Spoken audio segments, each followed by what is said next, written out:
replacing ink cartridges in the HP Deskjet 3720. It's surprisingly simple and can be done from the printer itself without needing to involve an attached PC or laptop. So, the first thing we need to do is open this panel found on the front of the printer, which we do by pulling down just up here.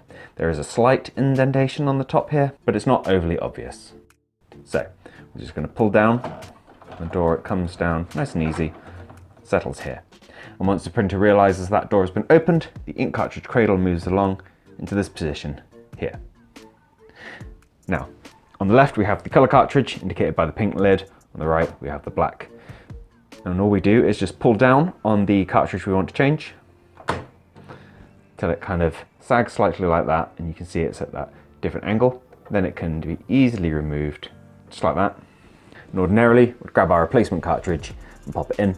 I've got no need to change this one, so I'm going to pop the same one back in. But if you do have a new cartridge you're popping in, make sure you remove any protective clips you might find on the front of the cartridge and any adhesive strips, which normally have like a little paper tab on the front. Peel those off and pop them in. On some remanufactured cartridges or compatible cartridges, you'll find the strip is up the side. So if in doubt, just check both sides.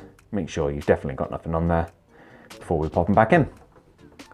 To get it back in, slide it in at that same angle that it was at just before I moved it out. Then we lift it up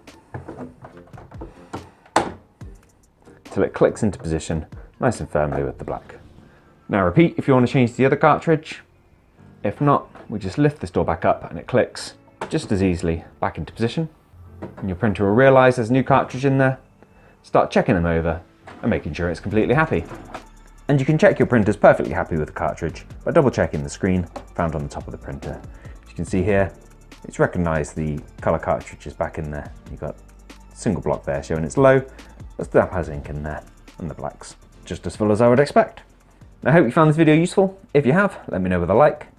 If there's anything else you'd like to add, please do feel free to pop it in the comments. Otherwise, thank you for taking the time to watch this video, and I'll see you next time. Bye bye.